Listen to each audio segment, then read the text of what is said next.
নিজের যত্ন নিলে তবেই চারপাশ যত্নে সমৃদ্ধ হবে। শিউলি কাপড় শুনে গেল। মাহাত এগিয়ে এসে ঘোমটা তুলে ধরল হাতে। বেরিয়ে আসলো শিউলির মুখখানা। মাহাতের দৃষ্টি স্থির হয়ে রইল। মুখ ফুটে বলে উঠল মাশাল্লাহ। প্রশংসায়। শিউলির মুখশ্রী লজ্জায় লাল হয়ে গেল। মাথা নিচু করে নিল। একটু পর আবার তাকালো। এখনো মাহাত তাকিয়ে আছে। তাদের মধ্যে দূরত্ব সামান্য। শিউলি ওর দিকে চেয়ে এবার একটা আবদার করল। আপনি একটু নিচু হইবেন? কেন? মাহাত প্রশ্ন করে উত্তরের অপেক্ষায় না থেকে মাথা নিচু করলো। তখনই ওর চুলে শিউলির স্পর্শ টের পেল। 5টি আঙুল ওর চুল ছুঁয়ে দিচ্ছে। আপনার চুলগুলো আমার ছুঁতে ইচ্ছা করতেছিল, তাই নিচু হইতে কইলাম। মাহাত সোজা হয়ে দাঁড়ালো। ঠোঁটের কোণে কিঞ্চিত হাসি স্পষ্ট। শিউলি সেই হাসি মুখের দিকে তাকিয়ে শান্তি অনুভব করলো। হাতের ব্যথার কথা মাহাত যেন ভুলে গেছে। প্রিয়তমাকে পাওয়ার আনন্দের কাছে এই ব্যথা যৎসামান্য। মাহাত এবার বসলো চৌকির একপাশে। পা ঝুলিয়ে দিয়ে বলল, এখানে এসে বসো শিউলি। মাহাত ইশারায় দেখিয়ে দিল তার বাম পাশে। শিউলি বসলো ঠিকই, তবে মুখ আধার করে। মাহাত তা খেয়াল করলো। মুহূর্তে এমন মুখশ্রী মাহাতকে হতভম্ব করলো। একটুখানি তাকিয়ে থেকে শিউলির থুতনি উঁচু করে মুগ্ধ চোখে চেয়ে শীতল কণ্ঠে শুধালো, আজ এই রাতে মুখ ভার কেন? আজ আমাদের সবচেয়ে আনন্দের দিন হওয়া উচিত শিউলি। শিউলি নিজ দৃষ্টি উঁচু করে মাহাতের চোখের দিকে তাকালো। তার অভিমানী দৃষ্টি, চোখে মুখে অভিমান, অভিযোগ স্পষ্ট। মাহাত ঠিক বুঝতে পারছে না কারণ কি, তাই আবার শুধালো, বলো কি হয়েছে? অভিমান কেন জমেছে কাজলের চোখে? শ্যামকন্যা কি জানে না তার চোখে অভিমান বড্ড মানায়? প্রেমে পড়তে ইচ্ছে করে বারবার। আমি অভাগা প্রেমের সাগরে ডুবে মরবো আর কতবার। আপনি শহর থেকে ফেরার পর একবারও সোনার কন্যা বইলা ডেকেছেন? বলেছেন, সোনার কন্যা তুমি চুলে জবা ফুল কেন গুজো না? মনে হয় কত জনম শুনি নাই আপনার সে ডাক। দেখার তৃষ্ণার মতো আপনার মুখে সোনার কন্যা সম্বন্ধটা আমার প্রিয় হয়ে গিয়েছে। শিউলি এক নিঃশ্বাসে বলেই থামলো। কিছু কথা আরো বাকি আছে, তাই মাহাত চুপ থাকলো। শিউলি ফের বলল, প্রিয় নামে সম্বোধন শুনবার আশায় আমি তৃষ্ণার্ত। অভিমানী কণ্ঠে অভিযোগ শুনে মাহাত হেসে উঠল। কঠিন ভয় যা পেয়েছিল তা নয়। শিউলি কপাল জুড়ে তাকিয়ে রইল তার পানে। মাথার ওপর দোপাট্টাটা মাহাত আরেকটু সামনে এগিয়ে এনে রাখল। প্রত্যুত্তরে বলল, অভিমানী বধূ, আমি তোমাকে ভালোবাসি। তুমি আমার সোনার কন্যা, আমার প্রথম প্রেম, আমার ভালোবাসা, আমার প্রিয় অর্ধাঙ্গিনী, সোনার কন্যা তুমি। একটু থামে সে, পর মুহূর্তেই আবারও বলে ওঠে, আজ থেকে শুধু তোমাকে নয়, তোমার মান, অভিমান, অভিযোগ শোনার দায়িত্ব নিলাম। মাঝে মধ্যে অভিমান করিও, তোমার অভিমানী মুখ আমার ভীষণ পছন্দ। 2-4টে অভিযোগ কর্মবিরতির পরও হাসি মুখে শুনবো। সবশেষে ভালোবাসি বলবো।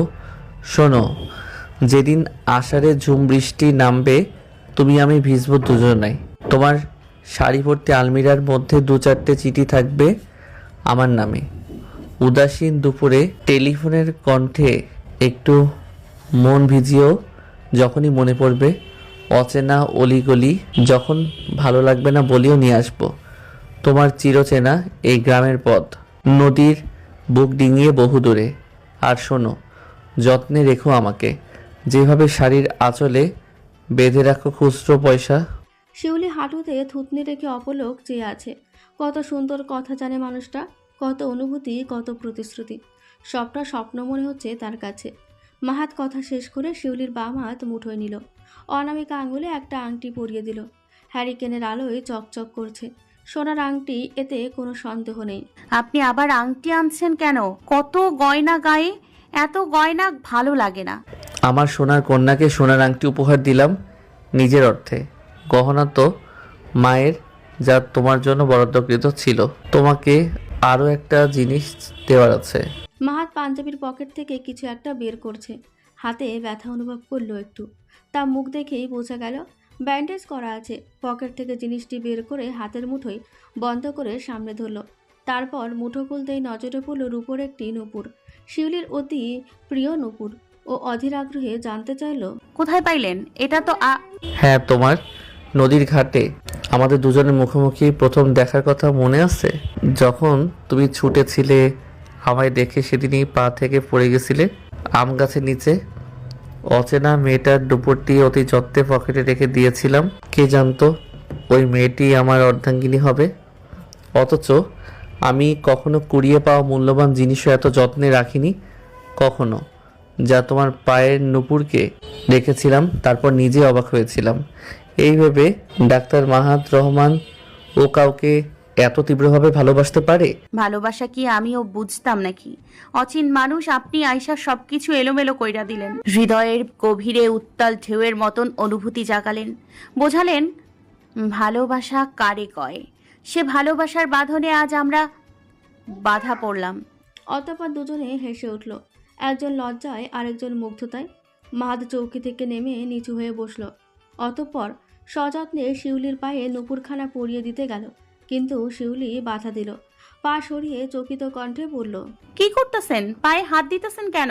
স্বামী স্ত্রীর পায়ে হাত দিতে নেই, দাদি চাচিদের বলতে শুনছি। মাহাত শুনল না, পা টেনে নুপুর পরিয়ে দিতে লাগলো। বলল, কেন? স্ত্রীর পা ছুলে কি পাপ হবে?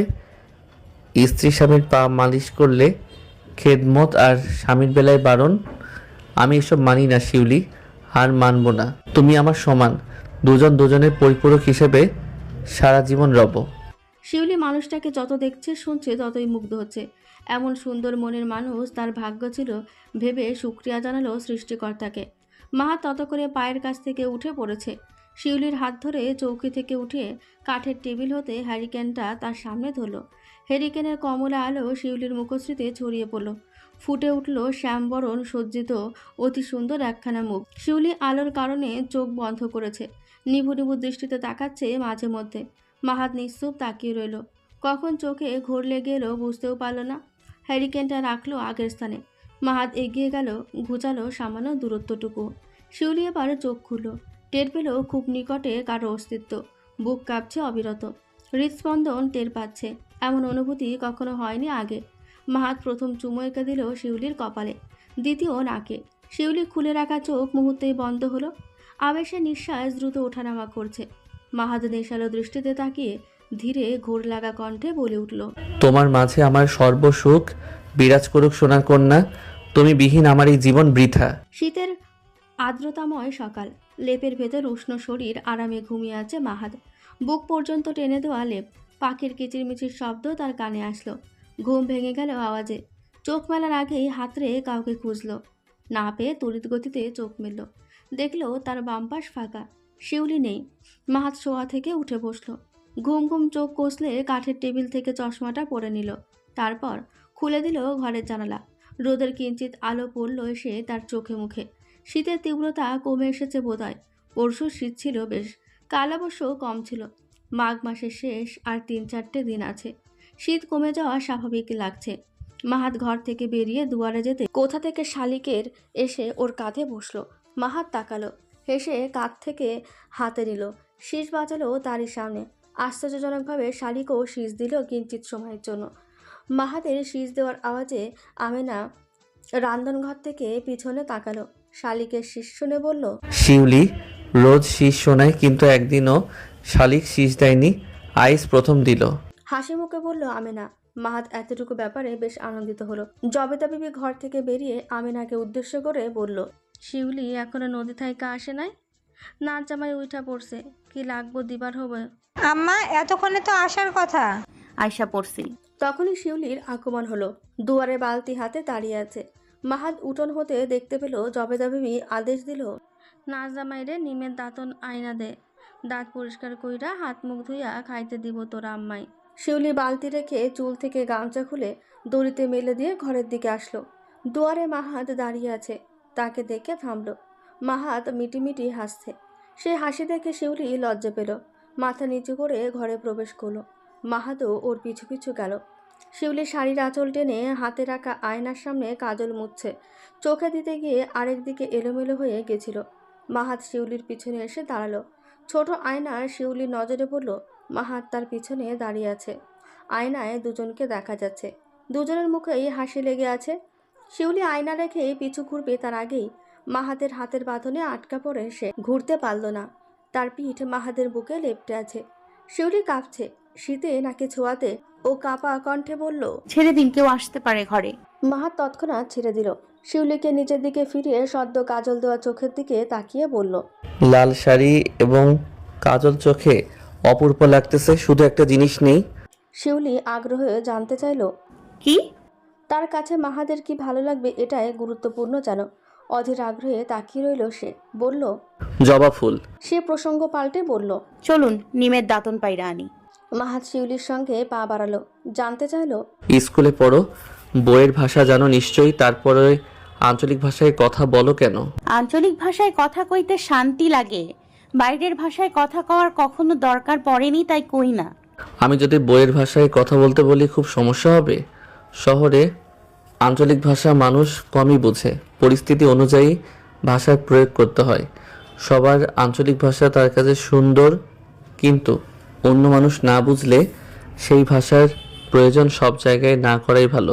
তুমি আমার সঙ্গে এভাবে কথা বলিও, সমস্যা নেই কোনো। আপনি বললে বলবো, শহরে গিয়ে না হয়। একটু কঠিন, তবু অভ্যাস করতে পারবো, আপনার জন্য পারবো। আলাপের মধ্যে দিয়ে বাড়ির দুয়ার পেরোলো। শিউলির উত্তরে মাহাত খুশি হলো। আঞ্চলিক ভাষা নিয়ে তার কোনো সমস্যা নেই, কিন্তু সে যে অবস্থানে, সেখানে তার স্ত্রী হিসাবে অন্য কিছু না হোক সকলে বুঝবে এমন ভাষা বলা উচিত বলে মনে করলো।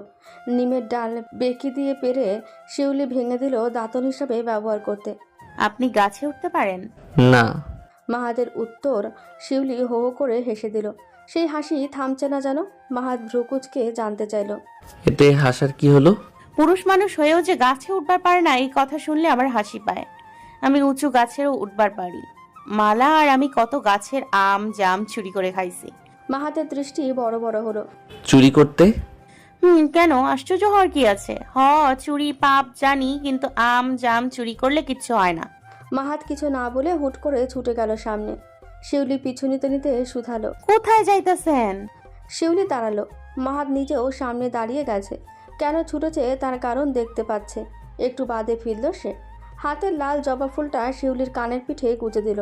তারপর এক পলক চেয়ে তৃপ্তির হাসি দিয়ে বলল, এবার ঠিক আছে, চলো বাবা, সাইদ নিধি সকলকে ডেকে নিয়ে আসি। দুজনে নাজিরের বাড়ির দিকে পা বাড়ালো।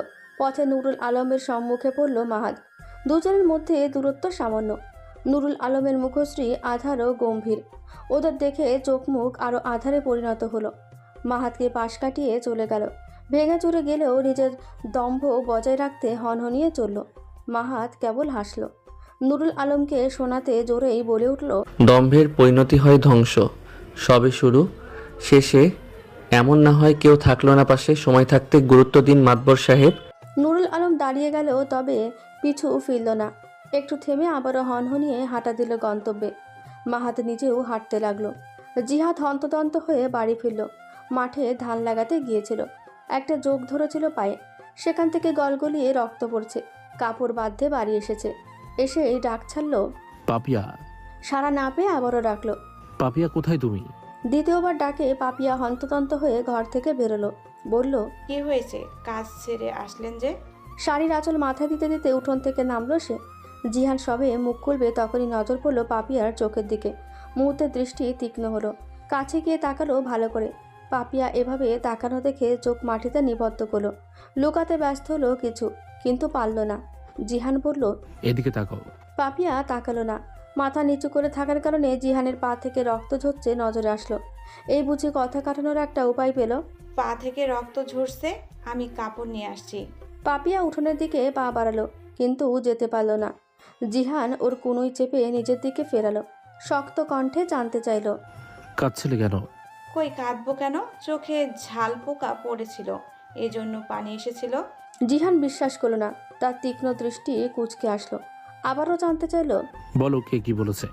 পাপিয়া কিছু বলতে নিচ্ছিল, তার আগে জিহান বলল, মিথ্যে বলবে না আমাকে।